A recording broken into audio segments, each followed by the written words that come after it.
Something else I want to do, a little housekeeping, not housekeeping, but more as a personal thing. I just want to extend my congratulations to 21-year-old Jordan Spieth, who won the Masters yesterday and set numerous records in the process. He was the leader in all 4 rounds. He held the lead from front to back. He was challenged by some of the game's best.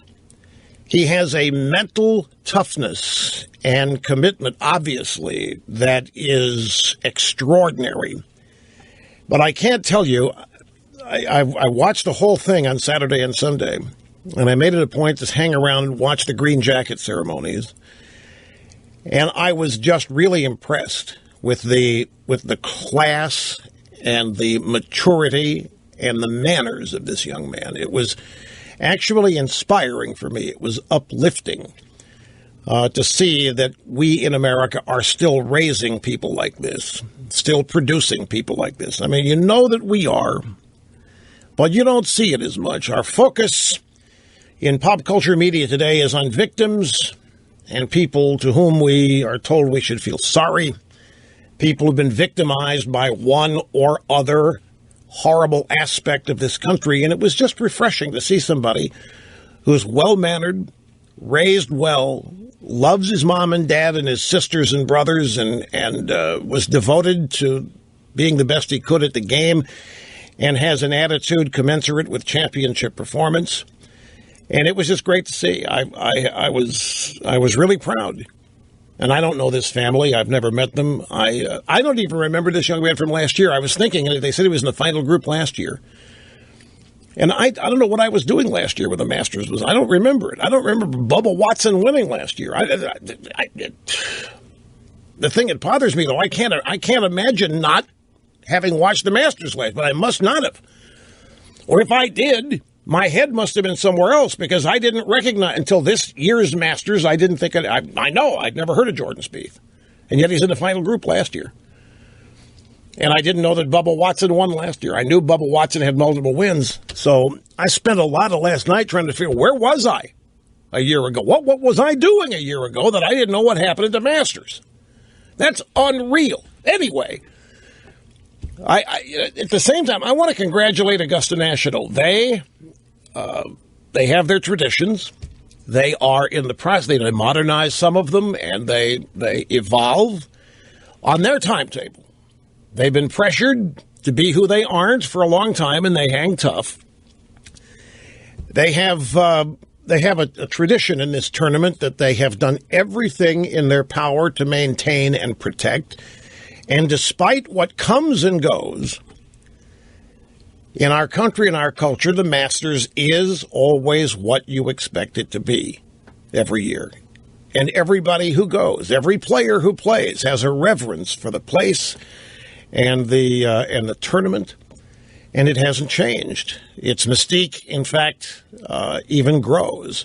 So for that reason, I feel the need to give out a couple of shouts to Augusta National, and I just, again, want to congratulate Jordan Spieth and his family, and just express what an absolutely joyful experience it was to watch yesterday. Nicholson, everybody that gave it a run.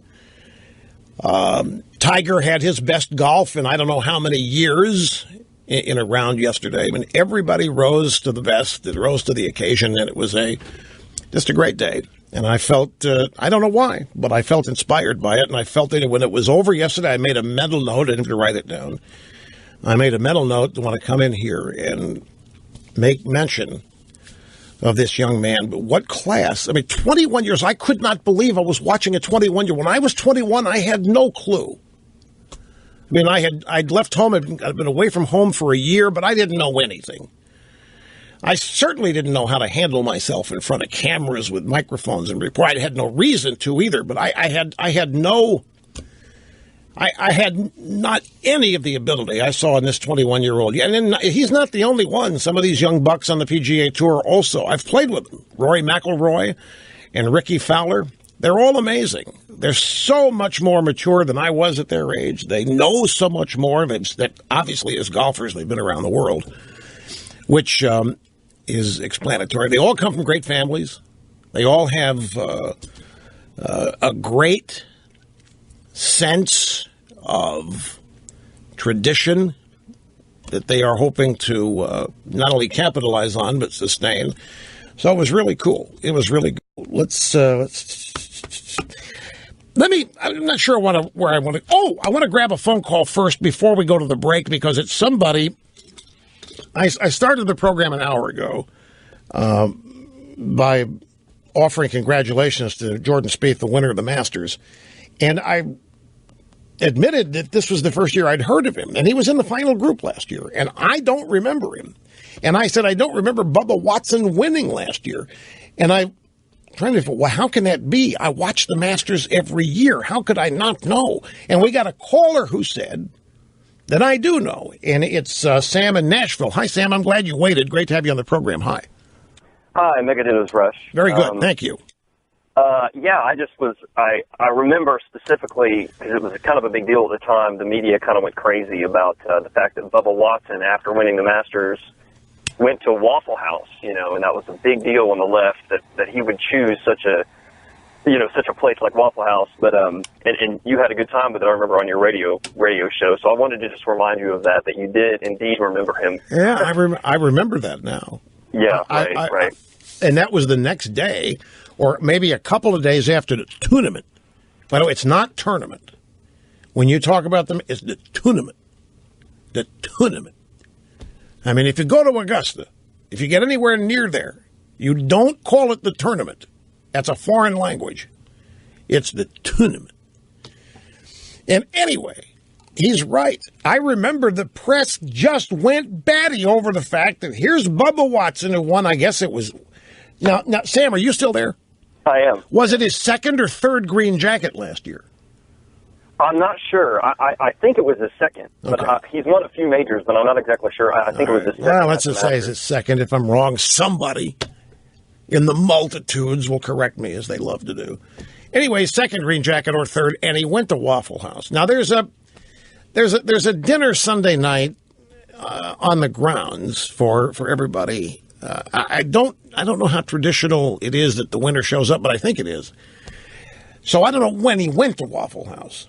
He could have gone to Waffle House that night or the next day, whatever. Doesn't matter when he went. The press found out about it, and they made fun of him for it.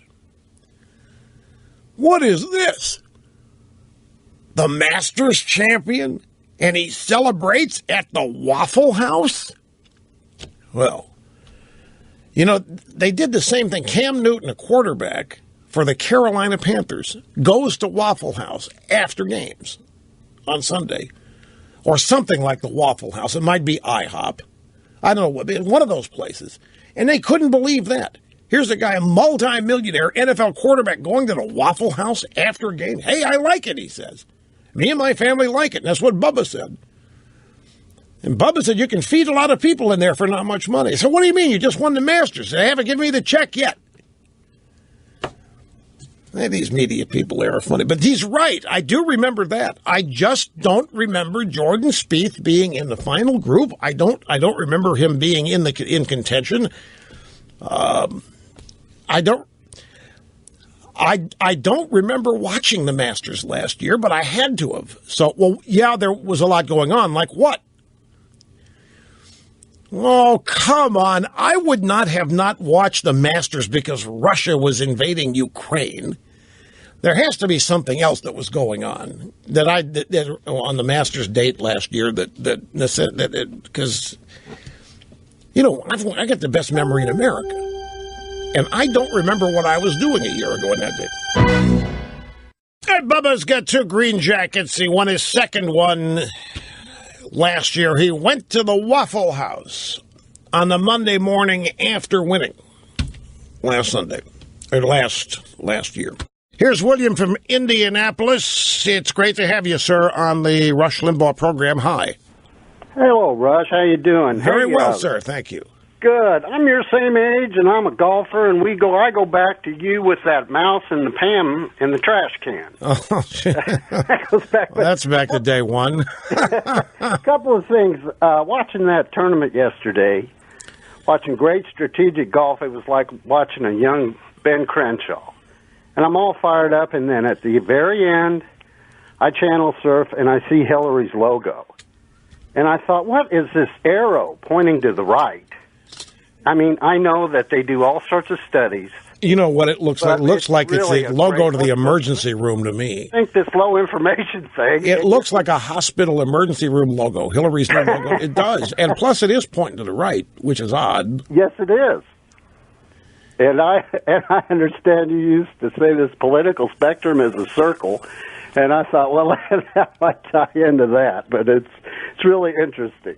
Well, now you've got a good memory. You do go way back. The political spectrum's a circle, not a straight line. I thought I was the same age as you, and you started out in New York right when I started out in my business.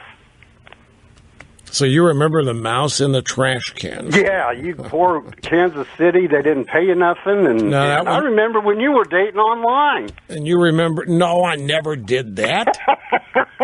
You're confusing. That's when the staff wanted pictures of female callers before they could get on. I wasn't dating online. Never did that. Never did. No. Don't tell people that. That never happened. That's when you started your binders full of women. That's right. But I didn't. No, it wasn't me. It was Mario and Bo Snerdley that did that. Oh, okay. It was not me. I did not. Yeah, it was what they tried to get dates out of it, but I didn't. I was above that. Don't lump me in with that. Well, so you just gotten into New York, and the internet was new. It was new. You probably remember when I lost my furniture moving to New York. Yeah. The driver just got ticked off, walked off the job at a truck stop someplace in, I think it was Kentucky. And it took Mayflower 3 weeks to find the truck. Yeah. And then they found it in customs, or FBI had to get it because it had been abandoned. They didn't know what was in it. Yeah, they had furniture for 3 weeks after moving to New York. Anyway,